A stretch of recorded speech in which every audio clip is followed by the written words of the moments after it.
¿Cómo está esa banda sumillosa nuevamente? Esta oportunidad que nos da nuestro Dios de estar reunidos alrededor de su palabra, teniendo verdadera comunión con el Padre y con su Hijo Jesucristo, sin considerar los retos que pudiera ponernos en la distancia o las fronteras. Somos uno en Él, somos un espíritu en Él y unos con otros. Estamos súper contentos por esto. Y bien, sin más preámbulos. Abramos nuestras Biblias en el capítulo 22 todavía del Evangelio de Mateo. Estamos en la parte final. Hemos estado a través de todos estos 22 capítulos y queremos llegar, y lo haremos con la ayuda de Dios, pronto al final de este precioso, impresionante Evangelio que nos ha traído desde el principio, desde su prólogo, desde la presentación del ministerio de la persona de Jesucristo, tanta revelación. Mateo 22, comenzando en el verso 34. Si me acompañan, leemos los versos 34 y 35. Entonces los fariseos, oyendo que había hecho callar a los saduceos, se juntaron a una, y uno de ellos, intérprete de la ley, dijéramos en mi rancho, allá en México, le aventaron al más gallito de todos. Uno de ellos, intérprete de la ley, preguntó por tentarle, diciendo, Maestro, ¿cuál es el gran mandamiento de la ley? Jesús le dijo, amarás al Señor tu Dios con todo tu corazón y con toda tu alma y con toda tu mente. ¿Oramos? Señor hermoso, gracias por esta preciosa oportunidad nuevamente que tú nos das de estar alrededor de tu preciosa palabra. Abre nuestros ojos, te rogamos, Señor, para que veamos en tu palabra las maravillas de tu ley y contemplando en ella tu gloria, Señor, como en un espejo, sigamos siendo transformados como tu imagen por tu espíritu. Es lo que oramos los semillosos, quienes decimos unánimes, así sea. Amén y amén.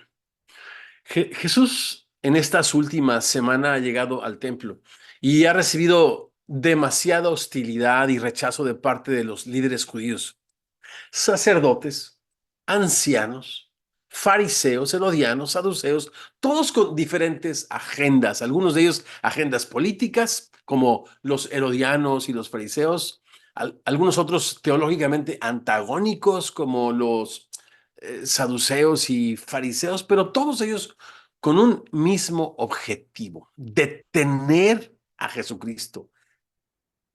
¿Es posible detener al Señor? ¿Es posible contener la luz y la verdad? Prender a aquel que con su reino de justicia, gozo y paz era una amenaza para los diferentes intereses, cualquiera que estos fuesen, ya que lo único que busca Jesús es la gloria de Dios y por lo tanto no la gloria de los hombres.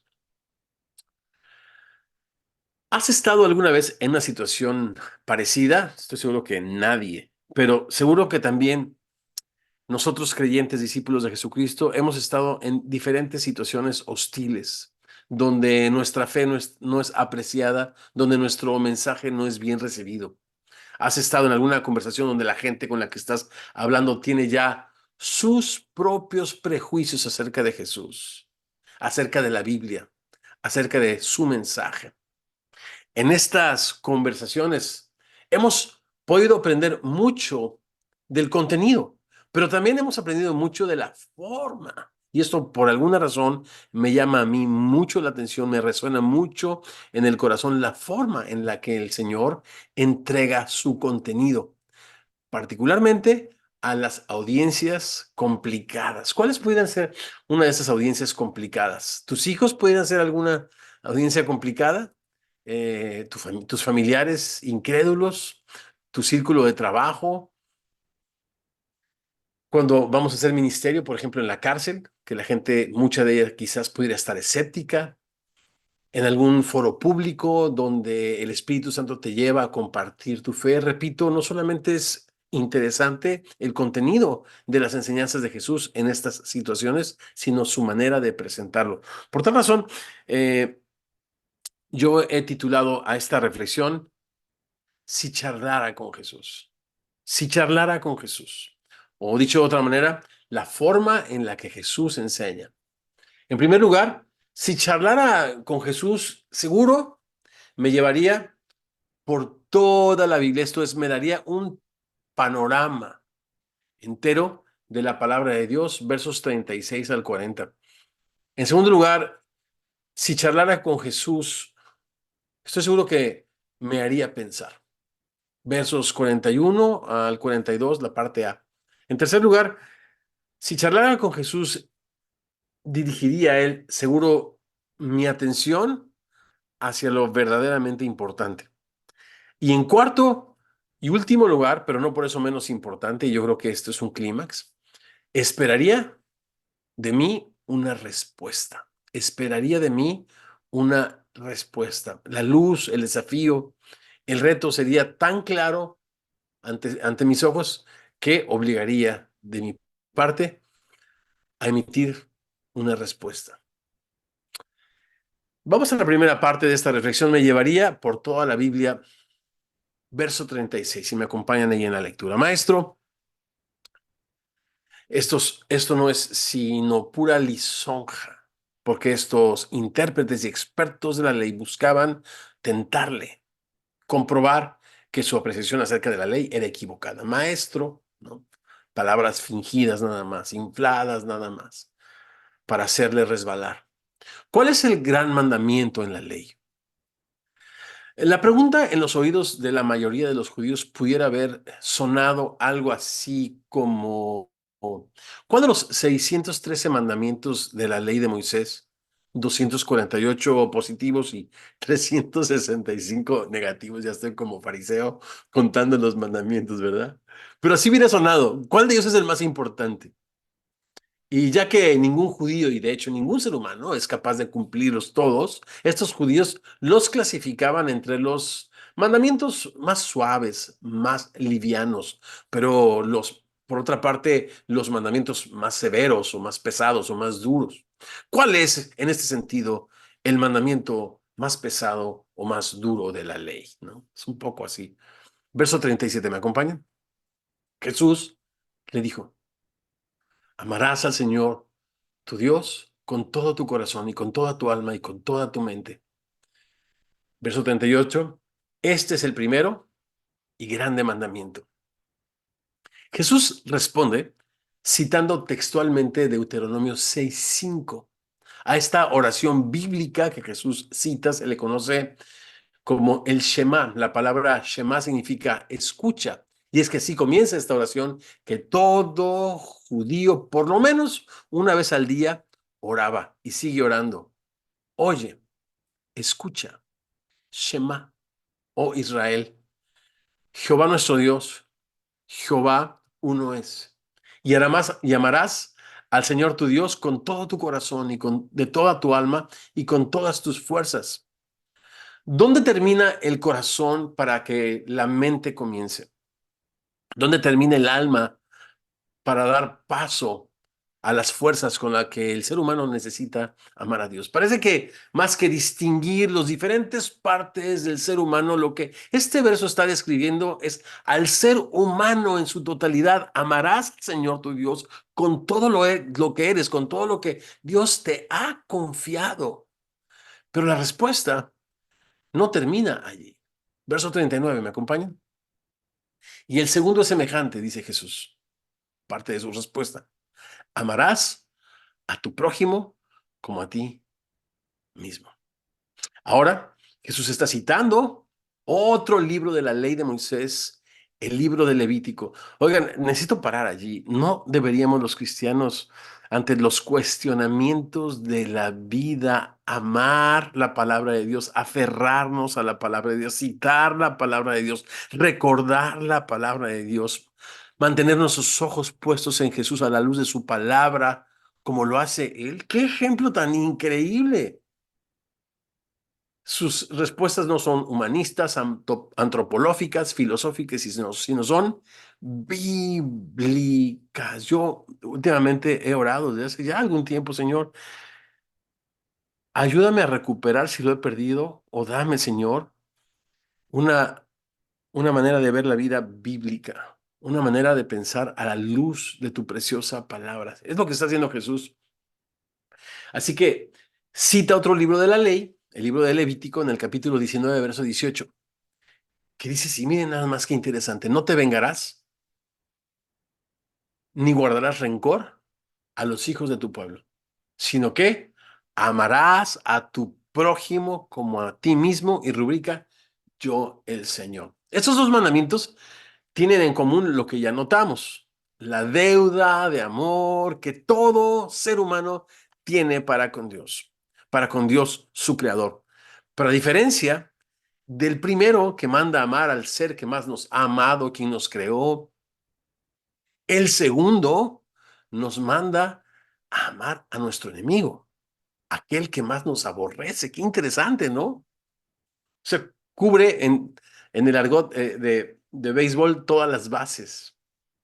Considera todos los aspectos de las relaciones humanas, donde nos dice que el más grande de los mandamientos es amar. Amar a Dios y amar, por otra parte, al peor de nuestros enemigos. Pero lo verdaderamente sorprendente para mí es el verso siguiente. ¿Me acompañan? Verso 40. De estos dos mandamientos depende toda la ley y los profetas. De estos dos pilares depende el mensaje de todos los profetas, quienes reprocharon al pueblo su falta de lealtad o su falta de amor a Dios, así como su indiferencia y complicidad hacia quienes dentro o fuera de su pueblo eran oprimidos. ¿Cuántas cosas enseña la Biblia acerca de estos dos aspectos en los que el pueblo de Israel había fallado y lo que los profetas venían en nombre de su Dios a denunciar? Repito, la falta de lealtad a su Dios y la indiferencia y complicidad hacia todos aquellos que estaban sufriendo necesidad y opresión. Con estos dos mandamientos Jesús resumió la responsabilidad que el pueblo tenía, pues, hacia su Dios y hacia su prójimo. Ahora, si charlara yo con Jesús, ¿no te parece increíble que la habilidad que Jesús tiene de convertir algo muy complicado, 613 mandamientos, en algo tan sencillo? No me refiero a sencillo de hacer, me refiero a sencillo de entender. Me recuerda, mientras yo pensaba en este principio, cómo Jesús, repito, tiene esta habilidad y este propósito de que las cosas complicadas, presentarlas de una manera sencillas, y en su enseñanza aún usaba parábolas a fin de comparar y traer luz a estos principios. Me recuerda a cómo Jesús se presentó a dos de sus discípulos, recuerdan, en el camino a Emaús, después de resucitar, a quienes Lucas 24, 27 dice, comenzando desde Moisés. Si charlara con Jesús me llevaría por toda la Biblia. Comenzando desde Moisés y siguiendo por todos los profetas, les declaraba en todas las escrituras lo que de él decían. Qué increíble capacidad del Señor de resumir. ¿No lo creen? No tienen idea ustedes cuántos músicos cristianos se han aproximado a su servidor, haciendo referencia a la música de Torre Fuerte. Y no tanto lo buena o lo mala es, sino lo complicada que es esta música, ¿no? Música de jazz rock. Yo a veces escucho esa música ahora que tuvimos este concierto en McAllen y digo, ¿cómo una canción como Altísimo Señor, en mi bajeza, terminó siendo una pieza de jazz rock casi, casi ininteligible y por supuesto dificilísima de tocar y de entender? Pero Jesús es completamente a la inversa. Lo complicado lo hace súper sencillo. Si charlara con Jesús me llevaría a través de toda la Biblia de una manera sencilla, fascinante, trayendo en cada una de sus páginas una sencilla pero poderosa revelación de su gracia y de su amor. Pero nosotros, los cristianos, por alguna razón, tenemos la habilidad, sí, pero de hacerlo sencillo, algo sumamente complicado. Ideas místicas, la presencia de Dios, que yo hasta el día de hoy no tengo idea a qué se refiere la gente cuando menciona eso, de una manera amenazadora, y de repente los que la experimentan y los que no. Mandamientos imposibles de cumplir. amenazas apocalípticas, etcétera, etcétera, etcétera, que alejan y desaniman a las personas inexpertas en quienes podían producir mucho fruto para Dios y tan solo se les explicara las verdades bíblicas en un discipulado cristiano al estilo de Jesús. Hoy, hoy arrancamos el discipulado en Semilla y estamos, y en lo personal su servidor, está sumamente feliz por estos grupos de discipulados a quienes les deseamos constancia y a quienes les deseamos y oramos para que Dios les dé la disciplina de terminar esta maravillosa aventura que comenzaron hoy, no como naufragantes, sino como navegantes. Una de las cosas que aprendemos en los libros de navegantes es a elaborar nuestro testimonio cristiano. Los que ya hemos tomado el discipulado saben a qué me refiero. Y es la meta poder resumir la historia de nuestra vida, nuestro antes y nuestro después de Jesucristo, con evidencias tangibles también que puedan inspirar a la gente en un escrito que pudiésemos compartir en 3 minutos, otra vez al estilo de Jesús. Jesús hace resúmenes extraordinarios, no hace lo sencillo extremadamente complicado y complicado y complicado y complicado. ¿No? Yo recuerdo aquellos años cuando había tanto debate acerca del Espíritu Santo. ¿A qué se refiere la llenura? ¿A qué se refiere el bautismo? Tantas explicaciones, tanto sectarismo, porque mutilaban o dividían la opinión y la comunión de los hermanos. Cuando la Biblia dice, el fruto del Espíritu es amor. Sí, de sencillo. Y la esencia misma de Dios es amor. Punto, ¿no? Algo que hacemos tan complicado es tan sencillo y Jesús así lo presenta. Con este resumen, con esta respuesta, Jesús les dijo a estos fariseos lo que Juan el apóstol nos escribe. El que no ama a su hermano, a quien ha visto, ¿cómo puede amar a un Dios a quien no ha visto?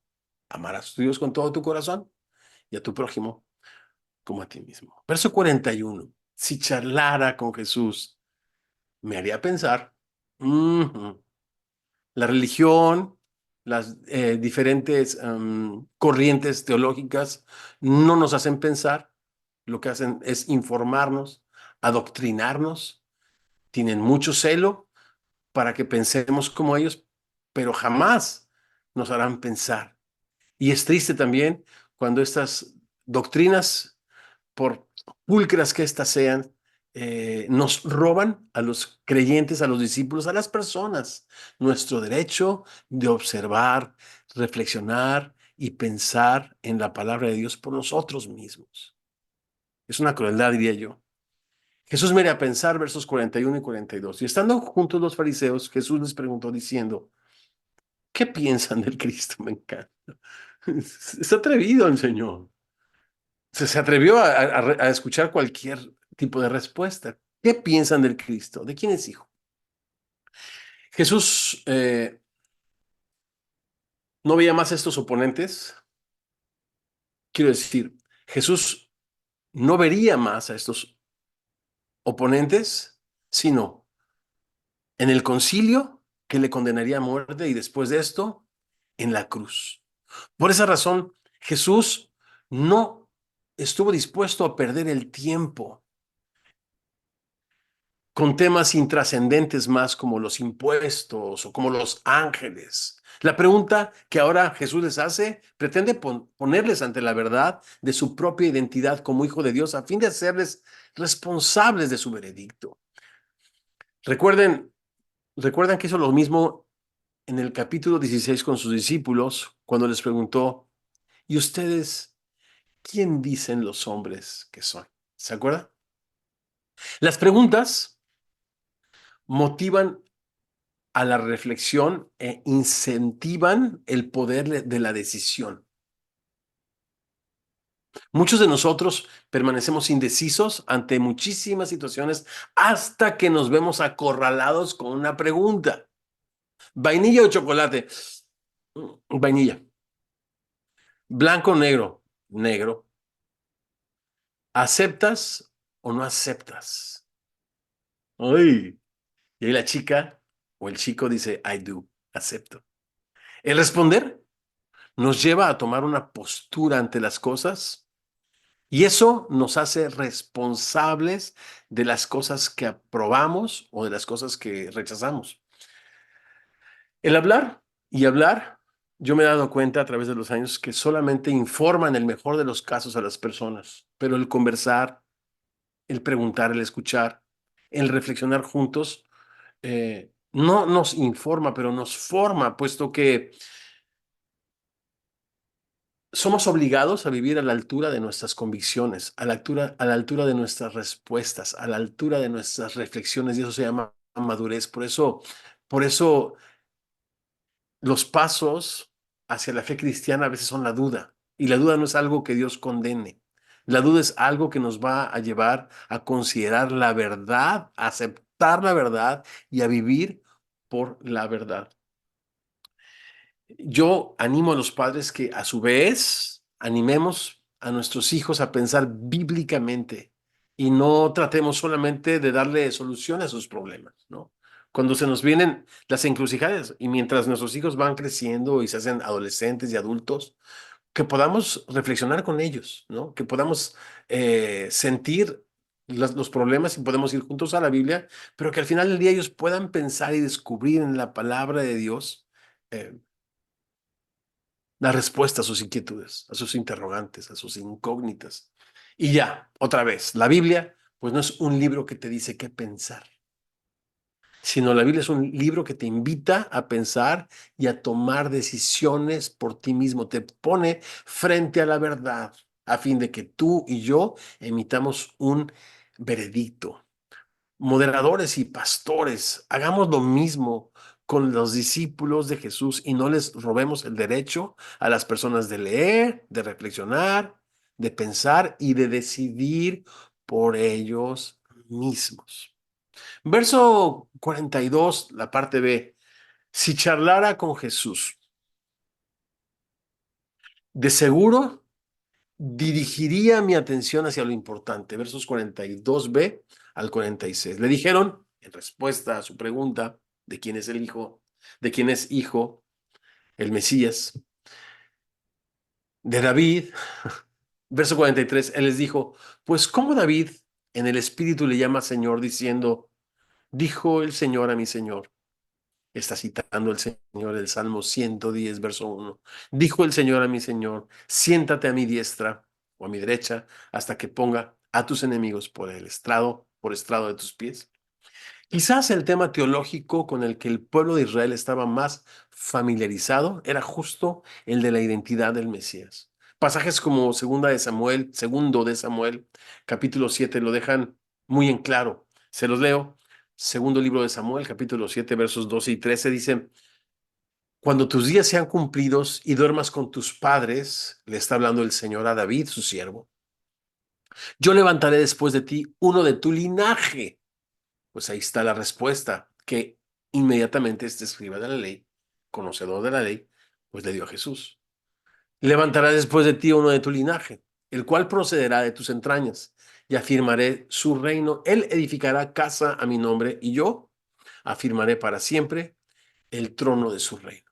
Jesús cita nuevamente la palabra de Dios. Ahora, repito, en el Salmo 110, verso 1. Se lo leo en una versión literal. Dijo Jehová, este tetragrama sin vocales con el que Dios se revela a su pueblo y establece un pacto, se traduce Yahvé, Jehová, Jehová a diferentes idiomas, aplicándoles, repito, vocales, pero en el original es este tetragrama, JHWH, el nombre con el cual Dios se revela a su pueblo y establece un pacto. Dijo Jehová a mi Adonai, la palabra Adonai es la palabra soberano, oraba Francesca hace un momento diciendo a Dios, tú que eres soberano, Señor. Justamente significa esto, el Señor, el supremo, el rey, aquel que tiene plena autoridad, Adonai. Dijo el Señor Jehová a mi Adonai, siéntate a mi diestra hasta que ponga a tus enemigos por estrado de tus pies. Entonces ese es un salmo de David. Y Jesús lo atribuye a David y dice, pues ¿cómo si es hijo de David el Mesías? En su Salmo 110, el mismo David le llama soberano, le llama Dios, ¿no? Evidentemente, ni la Biblia ni Jesús están diciendo algo como, ¿es uno o es otro? Porque eh, esta pregunta presentada así implicaría que la Biblia se contradice, ¿correcto? No, no, no. Eso no es lo que está intentando Jesús hacer. La Biblia dice claramente que son ambos, tanto el descendiente de David como el Hijo de Dios. La pregunta en ese sentido es, ¿cómo es que el Mesías puede ser ambas cosas? El descendiente de David y el Hijo de Dios, ¿se entiende? O sea, Jesús no está preguntando, ¿es uno o es otro? Sino la pregunta de Jesús es, ¿cómo puede ser ambas cosas? Ya a los lectores, a sus lectores, Mateo nos ha puesto al corriente del chisme celestial. ¿A qué me refiero? Mateo, ya el Evangelio en el capítulo 1, nos ha contestado esta pregunta en el prólogo de su Evangelio. ¿Lo recuerdan? Cuando después de ofrecernos las credenciales del linaje de Jesús a través de su interesantísima genealogía, después nos escribe el anuncio del ángel a María. ¿Te acuerdas? Acerca del nacimiento de Jesús, terminando estas dos secciones, la genealogía, el linaje de David y el anuncio del ángel, el santo ser que nacerá en ti será llamado Hijo del Altísimo, ¿recuerdas? A estas dos secciones que hacen referencia a estos dos hechos, que es descendiente de David, pero que también es hijo de Dios. Lo rubrica así Mateo en el capítulo 1 diciendo, todo esto aconteció para que se cumpliese lo dicho por el Señor, por medio del profeta cuando dijo, he aquí una virgen concebirá y dará a luz un hijo y llamará su nombre Emmanuel, que traducido es Dios con nosotros, Dios con nosotros, Dios con nosotros. Si charlara con Jesús, dirigiría mi atención a lo importante, como en este caso. Él dirige a estos fariseos a considerar que a quien van a entregar, a quien van a traicionar y lo van a hacer, quien va a morir en esa cruz es no solo el descendiente de David, claro que sí, pero sobre todo aquel que puede rescatarles del pecado y de la muerte. ¿Quién? El Hijo de Dios, aquel que sin armas y sin violencia puede rescatar de sus pecados, primeramente a Israel, pero también a todo aquel que se atreva a creer que quien ofreció su vida para salvar la suya es Dios hecho carne, el Señor del universo que se sentó en su trono después de ofrecer su vida en rescate por todos nosotros. Este es el Evangelio. Esto es lo más importante. Estas son las buenas noticias de salvación para el mundo. Si yo charlara con Jesús, haría énfasis en lo importante. Repito, a estos detractores ya no los va a ver más, sino en el concilio y en la cruz. No puede perder la oportunidad de presentarles las buenas noticias. Ahora, pensando en esto, la música y la literatura cristiana hoy en día hablan de todo y lo hablan de una manera muy preciosa. Y aparte, no, olvida, con la sofisticación de la tecnología lo dicen de manera bellísima. Pero no toda la literatura y toda la música hablan de lo más importante. Deja tú eso. Las conversaciones de los cristianos, nuestras conversaciones con nuestros hijos, los sermones de los pastores, a veces son alrededor de buenos modales, de obligaciones, de mandatos, de cultura, de chisme celestial. Ve tú a saber, haciendo énfasis en lo que el hombre debe hacer por Dios, pero no haciendo énfasis en lo que Jesús está haciendo énfasis, en lo que Dios, en la persona de Jesucristo, haría en la cruz del Calvario para gloria de Dios y a favor de todo el mundo. Es lo que Jesús les está diciendo. Por último, si charlara con Si charlara con Jesús, verso 45, esperaría de mí él una respuesta a tan interesante conversación. ¿Me acompañan en el verso 45? Pues si David le llama Señor, como es su hijo, nadie le podía responder palabra, ni osó alguno desde aquel día preguntarle más. Nuevamente Jesús les desafía con una pregunta, exigiéndoles un veredicto. ¿Quién dicen ustedes que es el hijo de David? ¿Dios con nosotros? El hijo de David podría traer nuevamente.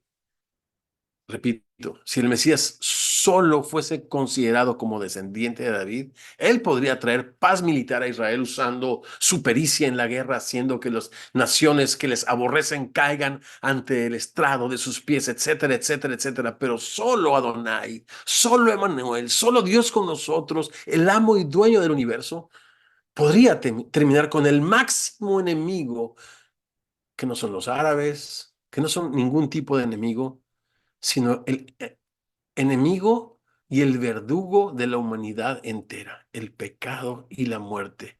Y el Hijo de Dios apareció para deshacer el pecado y la muerte, las obras del diablo. ¿Es su Hijo? ¿Es su Señor? ¿O es ambas cosas?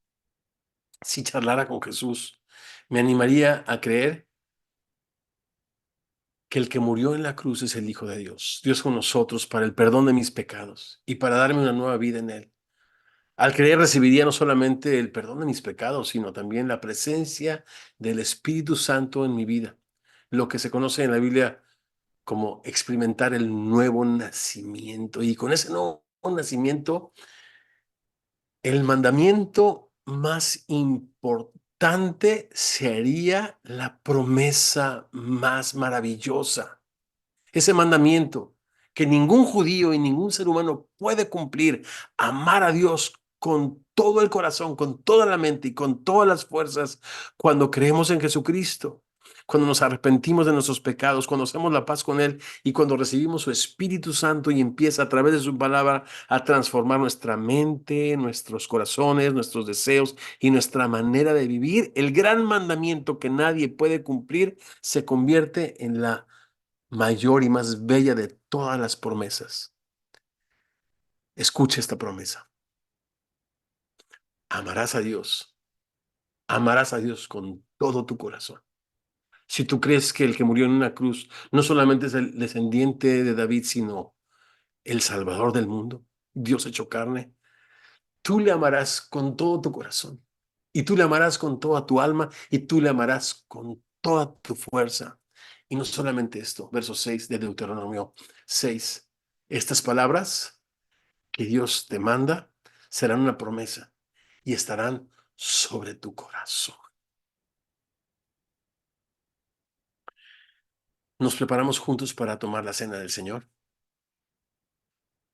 Dios bello, muchísimas gracias por esta conversación con estos expertos en la ley, a quien no verías más y por los que, por quienes no perdiste un minuto, Señor, para presentarles tu verdad y presentarte ante ellos como el Salvador del mundo. Señor, aprendemos tanto de esta conversación.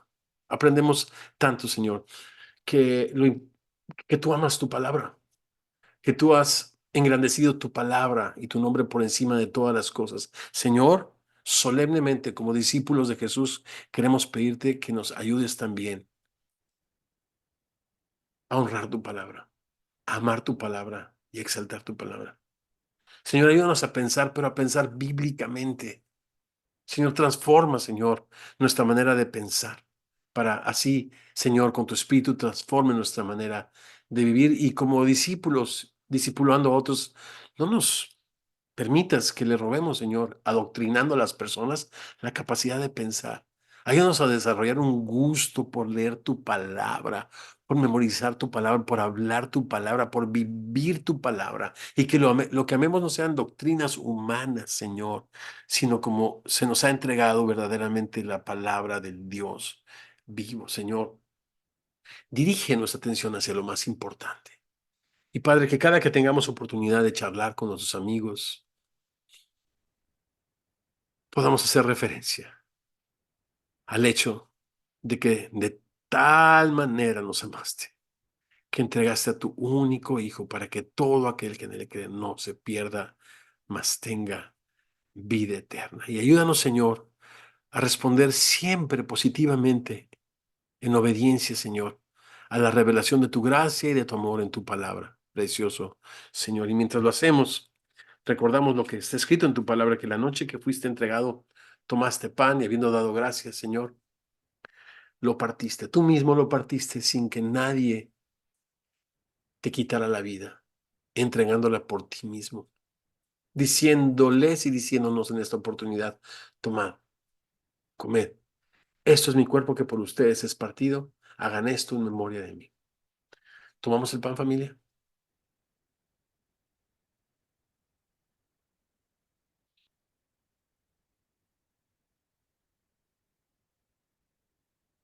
Y después, Señor, de haber cenado, levantaste la copa, Señor, diciendo, esta es la copa del nuevo pacto. Todo lo que era imposible para nosotros, particularmente, Señor, este gran mandamiento, Señor, con el que se resume toda la ley y toda la Biblia, que pone el dedo en la llaga de nuestra incapacidad de poder amarte y de poder servirte en ti.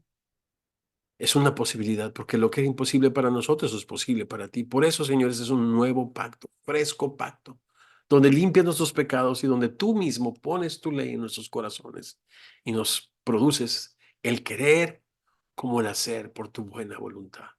Este nuevo pacto donde los mandamientos pesados, orábamos más temprano, no son gravosos, sino que son una dulce promesa, Señor, para todos aquellos que creemos en ti. Familia preciosa, tomemos juntos la copa.